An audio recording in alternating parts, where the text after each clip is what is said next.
Good morning, students. How are you? I think you all are fine.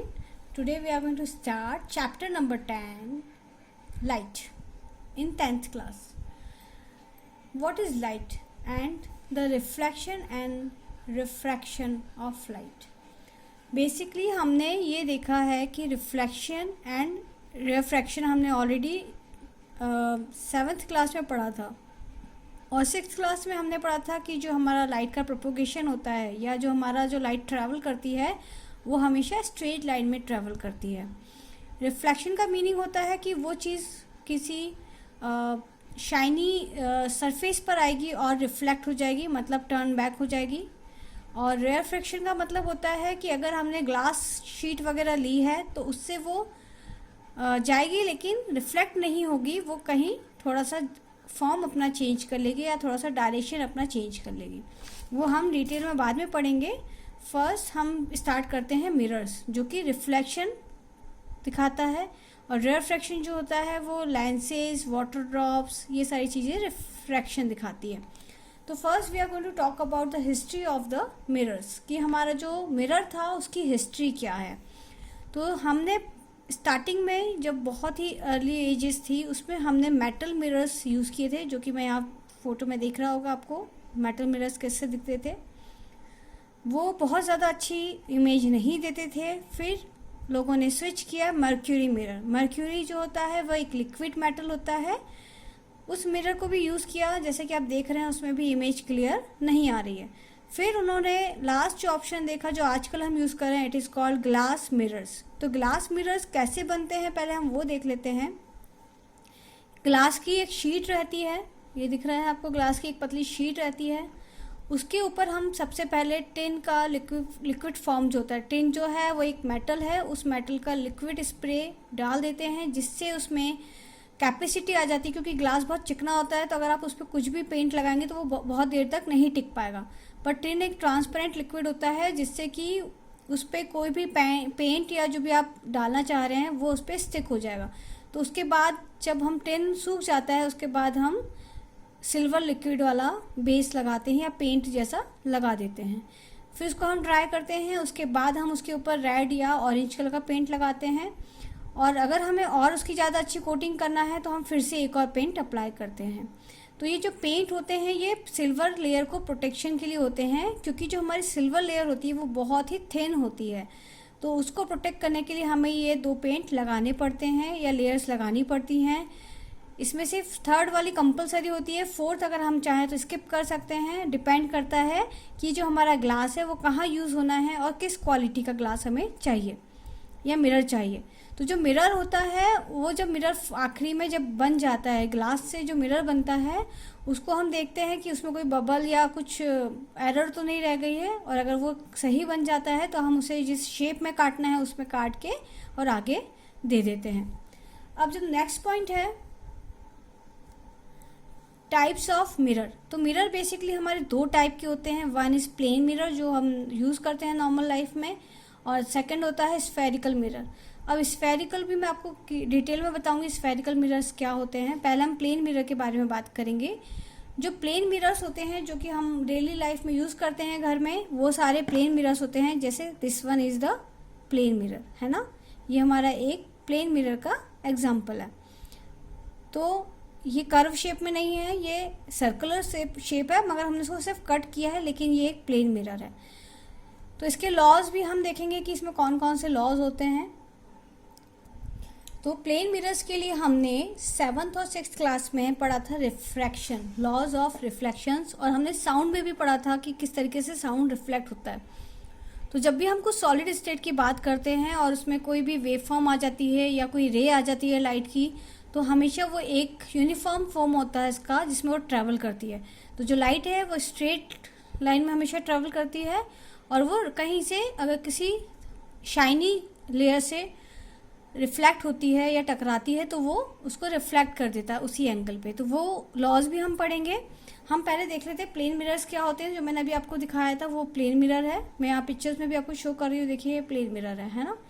Next है spherical mirrors. तो spherical mirrors basically हम क्या करते हैं, एक स्फीयर लेते हैं। आप मान लीजिए हमारे पास एक बॉल है, हमने उसको कुछ पार्ट में, मान लीजिए ये पार्ट मैंने कट कर दिया है ना, इतना पार्ट मैंने कट कर दिया, यहाँ से लेके यहाँ तक का जो पार्ट है वो मैंने कट कर दिया, इतना पार्ट, ये जो कट लग रहा है आपको, यहाँ से मैंने कट किया है मिरर को, ठीक है।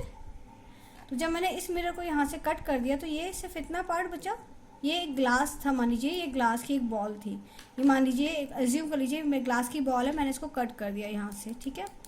अब जब मैंने इसको कट किया, अगर मैं इसकी इनर लेयर के ऊपर यहाँ पर पेंट लगा दूंगी, सिल्वर कोटिंग कर दूंगी, जो भी मैंने सारा बताया वो सारा प्रोसेस अगर मैं यहाँ कर दूंगी, तो ये जो ग्लास है यहाँ से वो एज अ मिरर बिहेव करेगा, इस पोर्शन से वो कैसा बिहेव करेगा, एज अ मिरर बिहेव करेगा।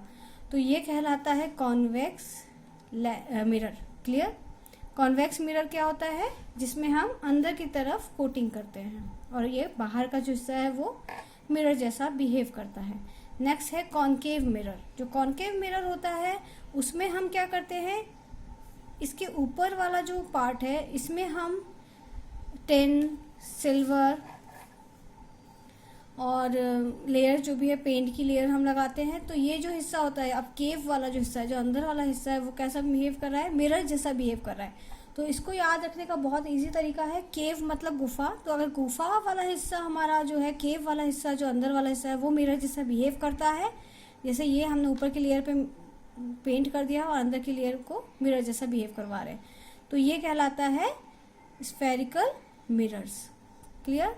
तो ये कॉनकेव हो गया, इस तरफ से दिख रहा है हमें तो, और अगर हम इस तरफ से देख रहे हैं मिरर को तो वो हो जाएगा कॉन्वेक्स मिरर। अब देखिए कॉन्वेक्स और कॉन्वेकेव मिरर्स के भी बहुत सारे पार्ट्स और बहुत सारे उसके फॉर्म्स हैं जो हमें याद करना पड़ते हैं, टर्म्स होती हैं वो हमें याद करना पड़ती हैं, वो हमें इसके नेक्स्ट वाले वीडियो में आपको बताऊंगी। अभी हम सिर्फ प्लेन मिरर की बात करेंगे और उसको क्लियर करेंगे। Now laws of reflection. Basically हमारा जो लॉ ऑफ रिफ्लेक्शन होता है, इसका मतलब है कि रिफ्लेक्शन कैसे होता है, उसका एक नियम होता है, सिद्धांत होता है, लॉ होता है। तो रिफ्लेक्शन ऑफ द लाइट क्या होता है वो हमें देखना पड़ेगा। तो हमारा जो लाइट है वो कैसे रिफ्लेक्ट होगा, तो फर्स्ट जो पॉइंट है, it is the angle of the incidence is equal to the angle of the reflection. मतलब अगर हमारा कोई लाइट रे है जो कि कोई एंगल बनाएगा, तो जब वो रिफ्लेक्ट होगा तो वो जो एंगल बनाएगा वो दोनों सेम होते हैं। वो मैं आपको पिक्चर में दिखा देती हूँ। मान लीजिए ये हमारा कोई ग्लास है या मिरर है, उसको हमने मिरर बना दिया, यहाँ पेंट लगा के, इस तरफ पेंट है और ये रिफ्लेक्टेड सरफेस है, जो ब्लू है वो रिफ्लेक्टेड सरफेस है। तो अगर मैंने ये लाइट यहाँ से, लाइट रे को यहाँ से इंसिडेंट किया तो वो रिफ्लेक्ट होकर कहाँ गई, इस डायरेक्शन में गई। अगर हम ये मान लीजिए कि कोई सेंटर पॉइंट माने, उस सेंटर पॉइंट पे हम कोई प्रिंसिपल एक्सिस मान ले, जो हम मानेंगे कि हमारा कोई सेंटर पॉइंट है, वहाँ पे रिफ्लेक्शन हो रहा है, जिस पॉइंट से वो रिफ्लेक्ट हो रही है और इंसिडेंट हो रही है, उस पॉइंट पे अगर मैं बीच वाले पॉइंट को मैं क्या मान लूँ, प्रिंसिपल एक्सिस मान लूँ, तो हमारा आने वाला जो एंगल है थीटा आई और जो जाने वाला एंगल है थीटा आर, ये दोनों सेम होते हैं, है ना। तो फर्स्ट पॉइंट हो गया कि दोनों के एंगल सेम होते हैं, जिस एंगल से वो आया है उसी एंगल से वो रिफ्लेक्ट भी होगा। The second point is the incident ray and the normal to the mirror at the point of incidence and the reflected ray all lies in the same plane. इसका मतलब है कि जो भी हमारे ये आने वाला जो रे है और जाने वाला जो रे है, इंसिडेंट और रिफ्लेक्टेड रे जो होते हैं, वो तीनों एक ही पॉइंट पर मिलते हैं, सेम प्लेन पर ही लाई करते हैं। तो इसको बोलते हैं लॉ ऑफ रिफ्लेक्शन। तो थीटा आई मेरा था एंगल ऑफ इंसिडेंट और थीटा आर था एंगल ऑफ रिफ्लेक्शन। तो दोनों हमारे एंगल जो होते हैं वो इक्वल होते हैं। अब हम देखेंगे कि प्लेन मिरर जो होता है उसमें इमेज कैसे बनती है। तो फर्स्ट जो हमारा है, प्लेन में जो इमेज बनती है वो वर्चुअल होती है और इरेक्ट होती है। वर्चुअल का मतलब होता है वास्तविक मतलब, और इरेक्ट मतलब होता है सीधा, मतलब सीधी इमेज बनती है और रियल इमेज बनती है। उसका साइज जो होता है वो बिल्कुल सेम होता है ऑब्जेक्ट का, जितना बड़ा ऑब्जेक्ट होगा उतना ही साइज वो मिरर में शो करेगा, ना ज़्यादा करेगा ना कम करेगा। और वो लैटरली इन्वर्टेड इमेज को फॉर्म करता है, मतलब लेफ्ट टू राइट दिखाता है। वो मैं आपको आगे बताऊंगी कि कैसे शो करते हैं। उसका जो पोजीशन होता है वो वैसा ही होता है जितना दूर हमारा ऑब्जेक्ट रखा रहता है। मान लीजिए ये मेरा मिरर है, यहाँ पे मैंने लेयर ऑफ सिल्वर और वो सब पेंट वगैरह लगाया हुआ है, और यहाँ पर मैं खड़ी हूँ इतना डिस्टेंस पे d, है ना। तो ये d डिस्टेंस पर ही मुझे प्रोजेक्शन शो करेगा और सेम इमेज मेरी शो करेगा। मतलब जितना आगे मैं खड़ी हो जाऊंगी, जैसे अगर मैं और पास आ गई तो ये उतना ही पास मुझे डिस्टेंस पे ही मुझे पीछे की तरफ इमेज बना के देगा। तो जितना दूर होंगे या जितना पास होंगे, वो जो आगे है उतना ही डिस्टेंस वो पीछे भी कवर करता है। तो ये हमारा दिखाता है कि हमारा जो प्लेन मिरर है वो कैसे इमेज फॉर्म कर रहा है। अब जो मेन टॉपिक है लैटरल इन्वर्जन। आखिर लैटरल इन्वर्जन होता क्या है, या लैटरली इन्वर्टेड हम बोलते हैं तो उस इमेज का मतलब क्या होता है। सभी ने देखा है कि एम्बुलेंस के पीछे इस तरीके से एम्बुलेंस पे ऐसा लिखा रहता है। ऐसा क्यों लिखा रहता है? क्योंकि जब भी हम ड्राइव करते हैं कार वगैरह और पीछे से एम्बुलेंस आती है, तो हम पीछे से उस मिरर में देख के ये देख सकते हैं कि एम्बुलेंस लिखा हुआ है, क्योंकि उल्टी लिखी रहती है। तो ये यहाँ से स्टार्ट हुआ है ना, ए यहाँ से, जबकि ये ई यहाँ से स्टार्ट किया है। जबकि अगर हम इसको मिरर में देखेंगे तो वो AMBU ऐसा दिखाई देगा। मतलब ये लेफ्ट से राइट में हमें दिखाई देगा और क्लियर दिखाई देगा कि ये एम्बुलेंस लिखा है। चाहे तो हम देख सकते हैं इसको।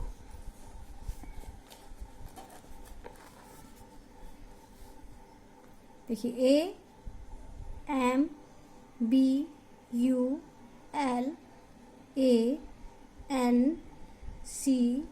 एम्बुलेंस, है ना। तो ये कहलाता है लैटरली इन्वर्टेड। मतलब हमें राइट का लेफ्ट और लेफ्ट का राइट दिखाई देता है। तो हमारा इमेज बनना था यहाँ से, हम सोचते हैं, लेकिन वो इमेज यहाँ से बनना स्टार्ट होता है। ठीक है। सेम अगर मैं यहाँ देख लूँ कि अगर राइट हैंड में इसके बलून है और लेफ्ट हैंड में इसके पास फ्लावर है, तो अगर मैं इसकी यहाँ पर इमेज देखूँगी तो मुझे इसके लेफ्ट में बलून दिखाई दे रहा है और राइट में हमें फ्लावर दिखाई दे रहा है। तो इसको कहते हैं इन्वर्जन, है ना। तो जो इन्वर्ट हो गया मतलब लेफ्ट टू राइट हो गया। अब किन किन चीज़ों में इन्वर्जन नहीं होता? AHOIMTUVWXY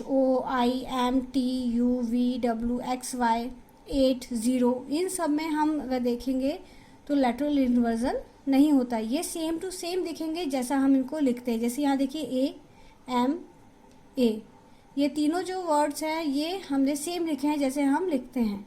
लेकिन बाकी सभी को मैंने क्या लिखा है?